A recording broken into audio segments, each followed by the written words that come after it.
שלום לכולם. חשבתי עליכם בימים האחרונים, על איך עבר עליכם החג. אני מקווה שעבר בשקט ובנעימים ובכיף, בחיק המשפחה ובאנשים שאתם אוהבים אותם, ושהיה לכם שקט. אני חושבת עליכם המון, ובמיוחד מאז ה-7 באוקטובר, הציון שנה למקרים הנוראים והמזוויעים שקרו לנו בארץ. וחשבתי המון על כמה שהרבה תחושות עוברות עלינו. אנחנו מרגישים כל כך הרבה רגשות, ולהקשיב, לשמוע, לראות את כל הסיפורים, להקשיב לתיעודים, לראות את האנשים,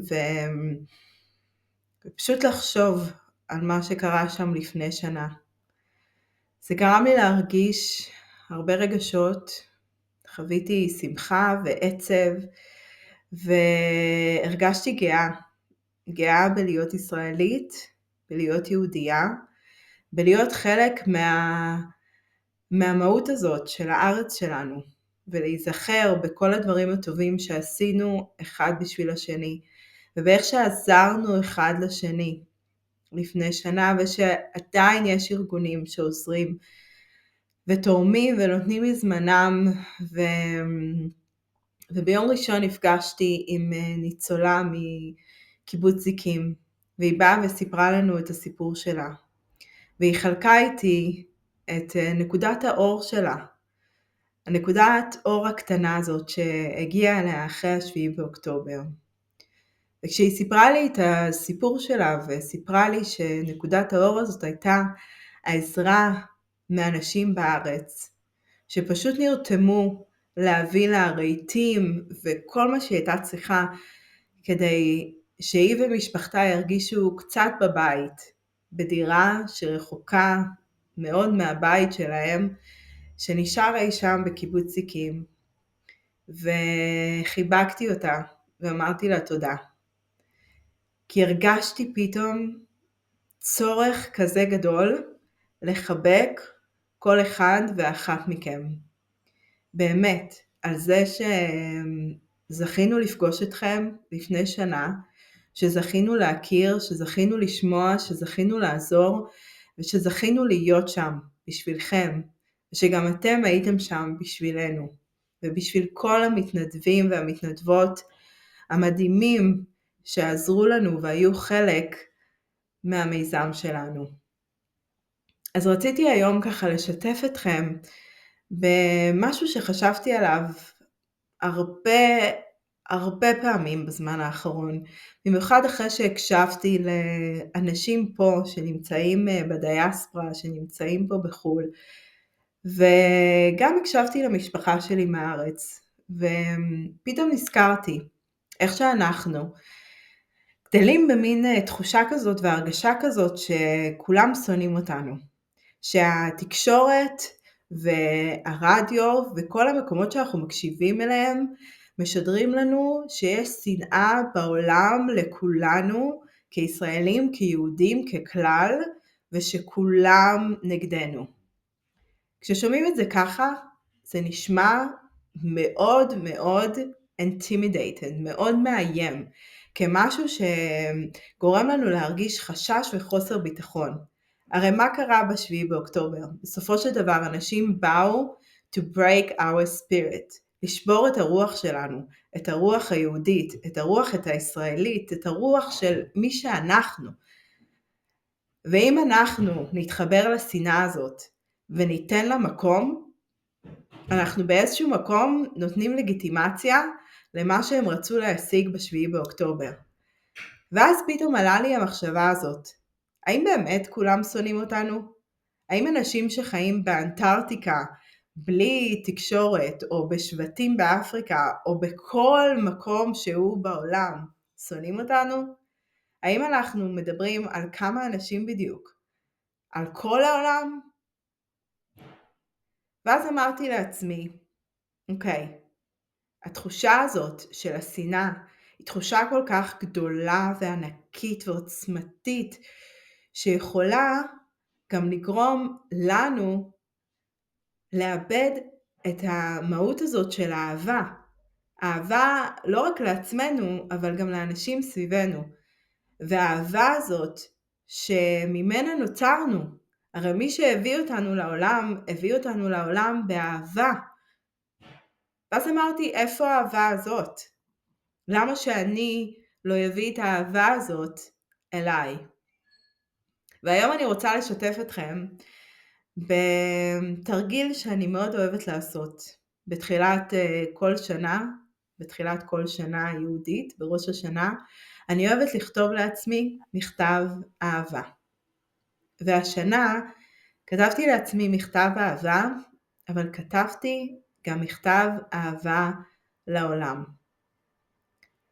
ככה שאני אוכל באינטנשנס שלי, בכוונות שלי, לשנות את התפיסה הזאת ולהביא יותר אהבה לעולם. והתרגיל הזה הוא תרגיל שבאמת שינה את חיי. שאחרי שילדתי את הבת הראשונה שלי ועשיתי אותו בפעם הראשונה, הבנתי כמה שהוא עוצמתי. כמה שלכתוב לעצמי מילים ממקום אוהב וממקום דואג ואכפתי ומקיינס, באמת במקום כזה עמוק של אהבה, של לראות את האני האמיתית ולאהוב אותה כמו שהיא.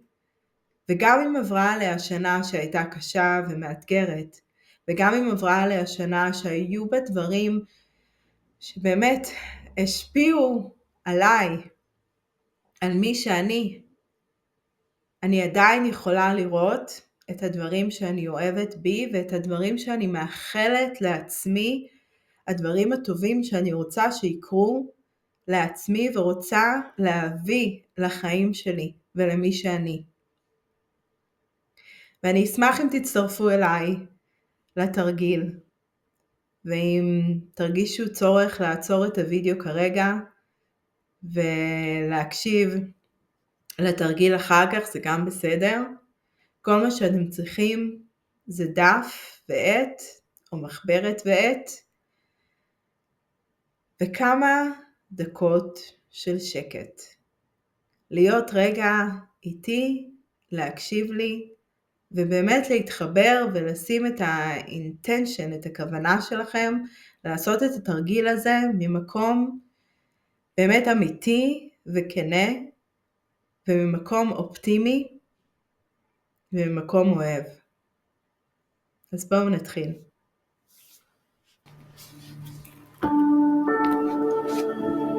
את התרגיל היום אנחנו נתחיל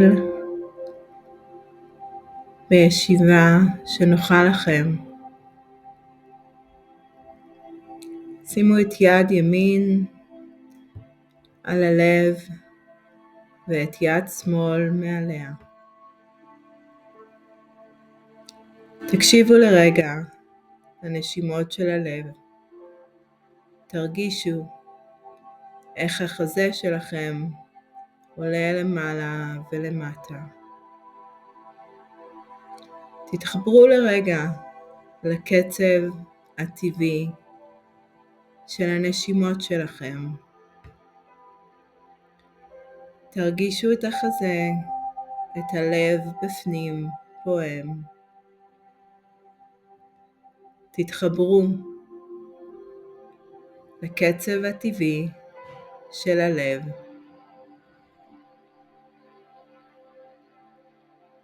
ונתחיל את התרגיל ולעצום עיניים ולקחת נשימה עמוקה ביחד.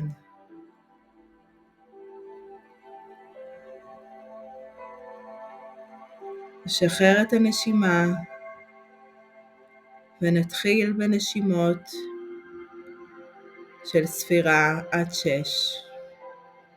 נשימה עמוקה, 1, 2, 3, 4, 5, 6.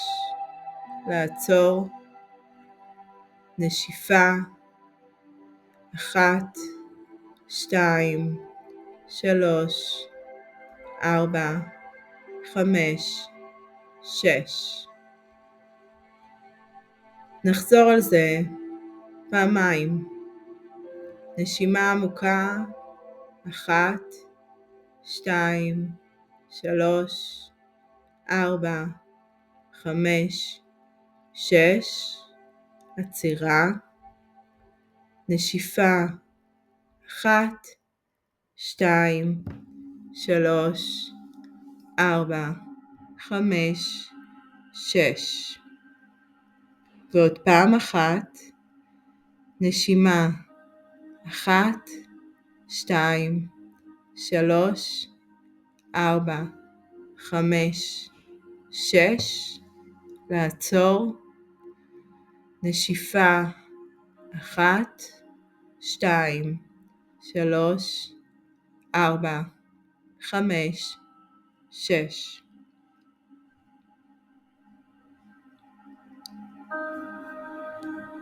נתחיל את התרגול שלנו במחשבה שאנחנו פה כדי להיות עם עצמנו ולתת לעצמנו אהבה.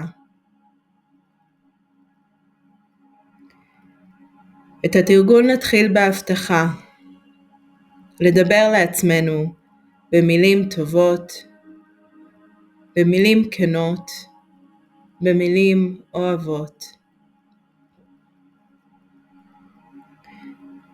להיות שם, נוכחים, ברגע, ולתת לעצמנו את הזמן, לכתוב לעצמנו מכתב אהבה. בואו נתחיל. תיקחו דף ועט או מחברת ועט ונתחיל לרשום. תפקחו את העיניים. נתחיל את התרגיל ולכתוב לעצמנו את השם שלנו,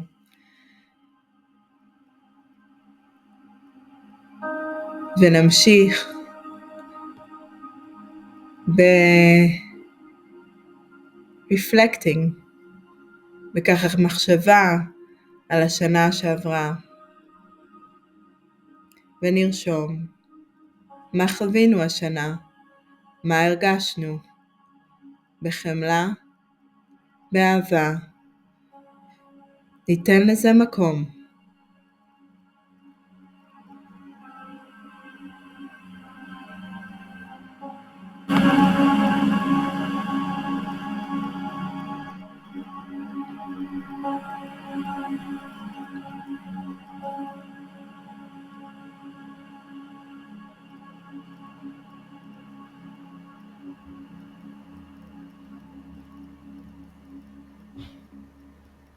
ונמשיך בכמה שאנחנו גאים בעצמנו. נתרכז בדברים הטובים שעשינו השנה, שחווינו השנה.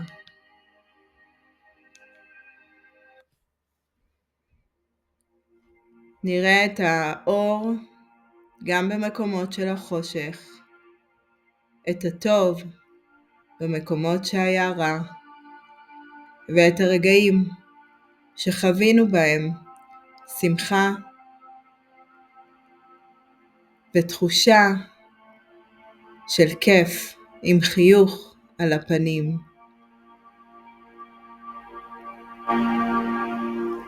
מה שאני באמת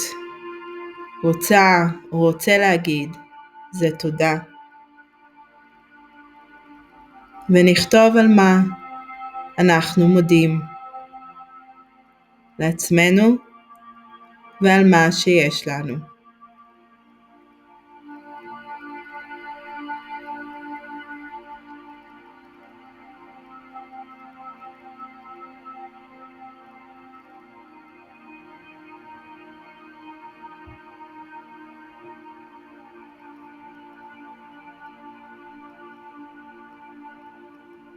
תזכרו שהודיה מביאה אותנו לכאן ועכשיו, לפקיחת עיניים על מה שיש לנו שהוא טוב. גם ברגעים שדברים נראים לנו קצת פחות טוב.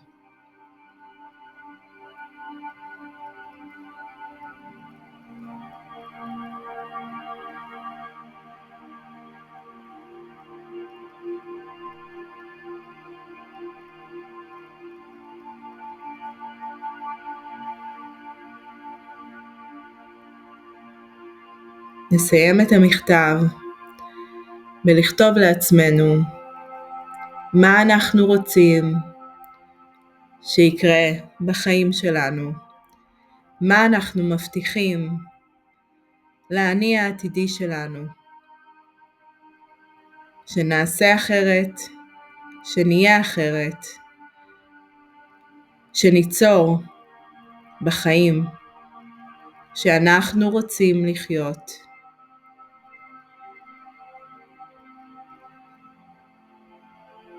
אני מבטיחה לך או לך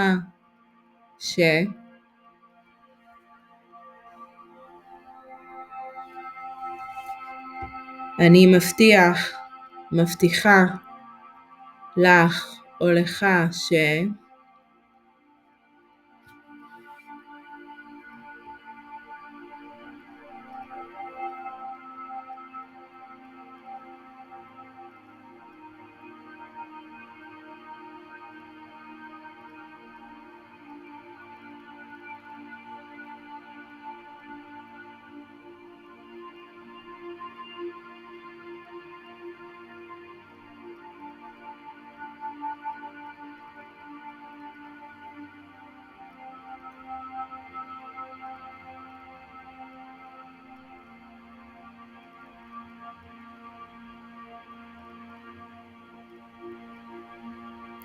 אם יש לכם דברים נוספים לכתוב, זה הזמן. אם סיימתם, נחתום את המכתב באהבה, והשם שלכם או הכינוי, שתהיה לנו שנה טובה ומתוקה, שנה של שלום ושל ימים יפים וטובים ואופטימיים.